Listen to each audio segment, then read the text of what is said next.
Okay, hello out there, social media world. I'm Apostle Ronnie Good. I'm blessed today to have Apostle Seth Crosby with us, and we are excited about this weekend and what God is going to do. He is the author of, he is the author of Living on the Other Side of Grief. And so on this Sunday, August the 30th at 10 a.m. at Kingdom Church International, Apostle Crosby going to come to minister to us on that and how we can live on the other side of grief. And I first want to say I welcome Apostle Crosby. So glad to have you on this interview for us today. Glad to be here. Appreciate opportunity to come and share with you. Yes, sir. Yes, sir. So, um, basically, y'all, once again, I want to go over what the definition of grief is, so we understand the difference between grief, sorrow, pain, or just going through emotional torment. So listen to the definition of grief. Grief is a deep and intense emotional and physical suffering that occurs as a natural reaction to a significant loss. I'm going to say that again. It is a deep and intense emotional and physical suffering that occurs as a natural reaction to a significant loss. And most of the time, the greatest significant loss is when we lose our loved ones. And so Apostle Crosby, I'm gonna turn it over to him because a few years back we was at Spirit and Truth conference with Apostle Stephen A. Davis, our apostle, our lead apostle with the Apostolic Global Impact, and Apostle Crosby was speaking on grief, and he said something that just really sparked it in me because I had been grieving and didn't know I was grieving. And this was the statement he made. He says, if something has a beginning, it has an ending. And he said that if grief has a beginning, grief has an ending. And he went on, kept on preaching, came out with so much stuff. Folk got set free. I was one of the first one at the altar, and I got set free on that evening because I had been grieving. My mom who passed 20 something years ago, and didn't even know that it was still there. And so out of that, after that, I said, I went up to Apostle Crosby and I said, Apostle, when is that book coming for? When is that book coming for? So Apostle Crosby, you pick it up from there. You pick it up from there. Yeah, when you came up to me about when the book coming for, I'm looking like, what book? I was I had no idea that I would be in this space at this time. I in the midst of my mom transition, God began to speak to me for those 7 days that I sat with her, knowing that she's going to leave.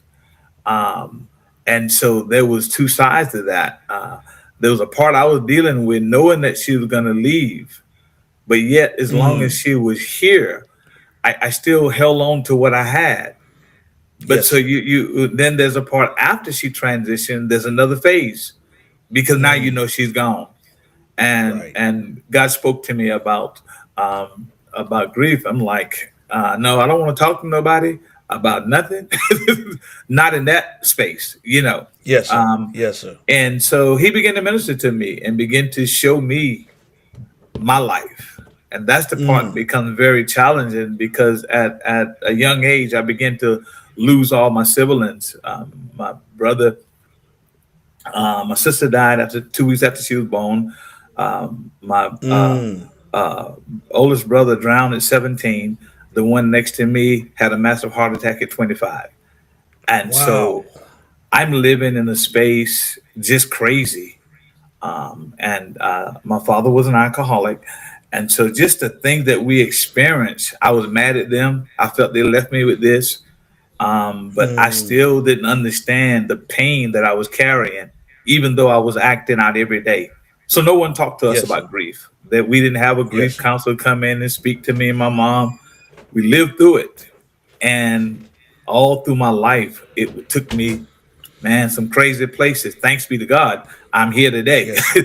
So Yes, sir. I've been in situations that I couldn't not live, but God had a purpose.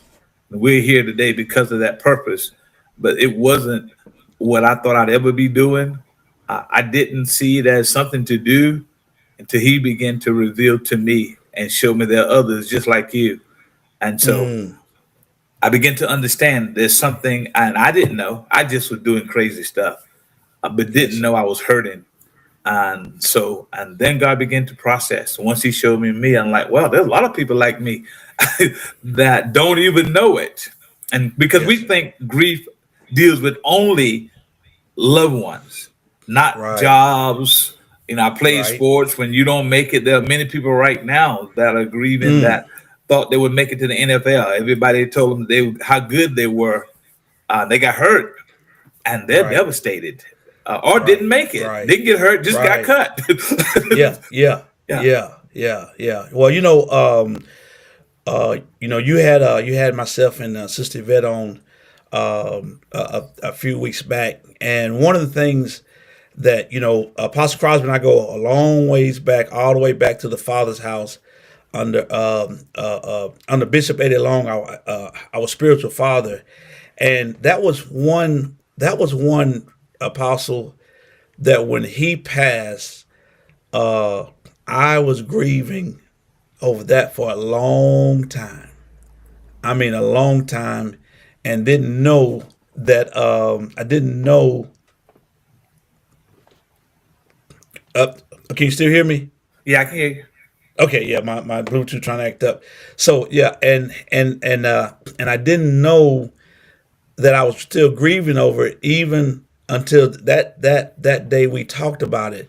Um, what's one of the things that as you have been on this journey and God's been using you to set folk free, what's one of the things about grief that holds people back that you've seen on this journey? Like they think they're all right, but something holding them back and they don't know it's holding them back. Well, it's a thing that we got this term. I'm good. You ask somebody, I'm good, when Yes. they really are not good, and so we hide it because of cliche words. We say everything good, blessed, highly favored, uh, too blessed to be stressed. We say all of these things while we're under pressure right there, but Right. they sound Right. good because we figure if I don't deal with it, I'll be all right. I don't want to talk about it, but talking about it. One of the things I ran a program called Gang Out for people that were in gangs, and one of the things is key for me. The reason that they would join these young men, a lot of them was missing their father, and I Mm. would ask them, "You talk to your dad?" And they would immediately tell me, "We didn't come here to talk about that." So I Mm. realized then I hit a soul spot, and they Right. didn't even Right. know. And so I would.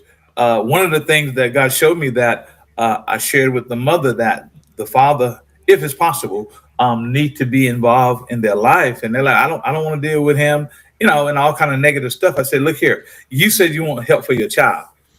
And Right. it's not about putting y'all together. It's about helping this child because what I recognize in them, they're looking for something, but they didn't know that's what it was. They didn't know that they was grieving. They're like, I don't want to talk about it because they like, in other words, I left him, I blocked him out.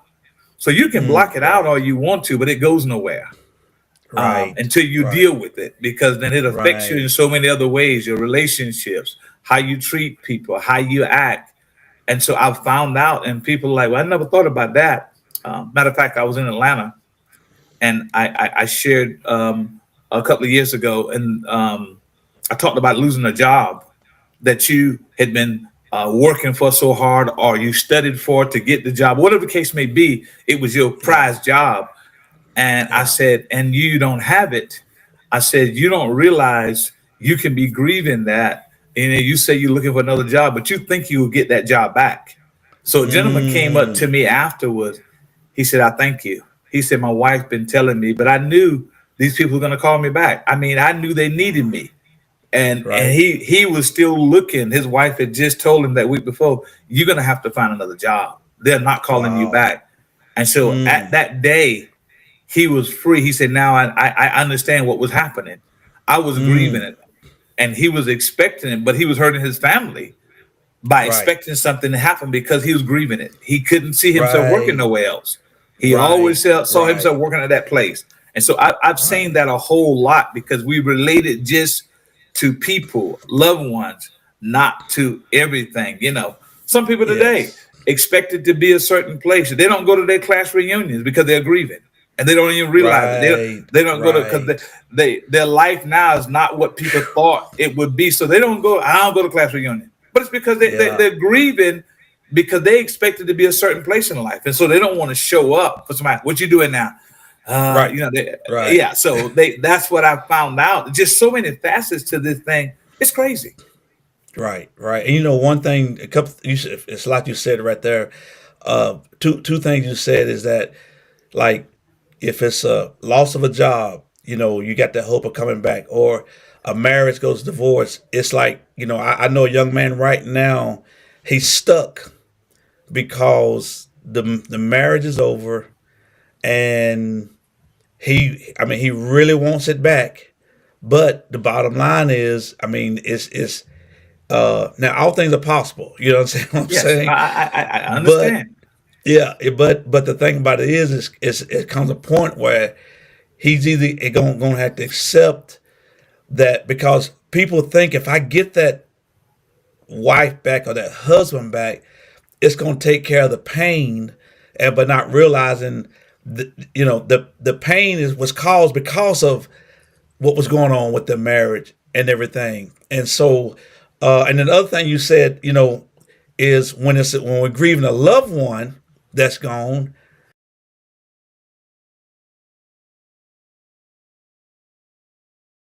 they ain't coming back. No. They ain't coming back. So my next question before we get into about your book, uh, how how can how do you help people that is like 10, 20, 30 years, and they're still grieving that loved one, and they're still there. They're stuck like it's yesterday. It happened like they passed on yesterday.